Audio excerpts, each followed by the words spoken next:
Hello, मेरा नाम संदीप गौड़ है और मैं क्लिनिकल साइकोलॉजिस्ट हूँ। आज के हमारे वीडियो का टॉपिक है ECT, जिसे शॉर्ट फॉर्म में आप शॉक थेरेपी भी समझ सकते हैं।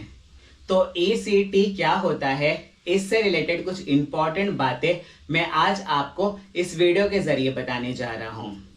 ECT जो होता है वो एक शॉक थेरेपी होता है जो मेंटल डिसऑर्डर्स होते हैं, जो भी साइकोलॉजिकल डिसऑर्डर्स होते हैं उसमें प्रोवाइड किया जाता है। जो डिसऑर्डर बहुत ही ज़्यादा एक्सट्रीम और सीरियस और सीवियर होता है, ऐसे डिसऑर्डर्स में हम ECT प्रोवाइड करते हैं। और ECT सिर्फ साइकोलॉजिकल जो डिसऑर्डर होते हैं या साइकेट्रिक हॉस्पिटल्स होते हैं उसमें ही दिया जाता है। उसके अलावा ECT कहीं और नहीं दिया जाता। और ECT बहुत ही ज़्यादा जो प्रोफेशनल होते हैं और जो इसमें माहिर होते हैं वही ECT प्रोवाइड करते हैं, क्योंकि ये एक तरीके की शॉक थेरेपी होती है।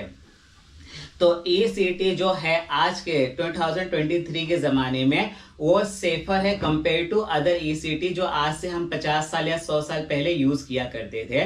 पर हाँ, अभी भी इंडिया में या वर्ल्ड में हर जगह पे ECT का इस्तेमाल किया जाता है मेंटल डिसऑर्डर के ट्रीटमेंट के जरिए। वो एक थेरेपी भी होती है और एक तरीके का मेडिसिन भी होता है जो जिसको साइकोलॉजिकल डिसऑर्डर होते हैं। जो डिसऑर्डर बहुत ही ज़्यादा एक्सट्रीम लेवल पे होते हैं, हाई लेवल पे होते हैं, तो उसमें ECT थोड़ा बेनिफिशियल होता है। थोड़ा क्या, मोस्ट ऑफ द टाइम बहुत ही ज़्यादा बेनिफिशियल होता है। इसके लिए ECT शॉक थेरेपी पेशेंट को दी जाती है और इंडिया में भी आज भी ECT दिया जाता है। ये लीगल है, बट ये सिर्फ जो साइकेट्रिक हॉस्पिटल्स होते हैं, जो लीगल हॉस्पिटल्स होते हैं, उसी हॉस्पिटल में ECT दिया जाता है। क्योंकि सेक्शन 94 बोलता है ECT सिर्फ ऐसे ही हॉस्पिटल में दिया जाए जहां पर जो साइकेट्रिक हॉस्पिटल है, जहाँ पे पूरे डॉक्टर्स जो हैं प्रोफेशनल हैं, एजुकेटेड हैं, ऐसे ही हॉस्पिटल में ECT प्रोवाइड किया जाता है। जो जैसे कि आउटसाइड ट्रीटमेंट होती है, जैसे कि कोई गांव खेड़ा हुआ या कोई भी अलग जो लाइक किसी भी डॉक्टर का मैं नाम नहीं लूंगा, क्योंकि अलग भी डॉक्टर होते हैं कि दूसरे टाइप के भी डॉक्टर होते हैं, यू नो दैट, कि वैसे जो डॉक्टर होते हैं वो डॉक्टर ECT नहीं दे सकते। इसके लिए जो सेक्शन 94 है वो ये बोलता है कि treatment outside of the hospital and non mental establishment में ECT देना इलीगल है। इसके लिए जो ECT है सिर्फ वो साइकेट्रिक हॉस्पिटल्स में ही दिया जा सकता है। ECT देते कैसे हैं? ECT पहले एक पेशेंट को अच्छे से उसको रिलैक्स करने के लिए बोलते हैं, और ऑब्वियसली वो पेशेंट्स जिसको ECT दिया जाता है वो रिलैक्स नहीं होता, बहुत ज़्यादा सीवियर सिचुएशन में होता है। तो समटाइम्स वो उसको सीट पर या चेयर पर या बेड पर अच्छे से बिठाया जाता है, प्रॉपर टाइटली।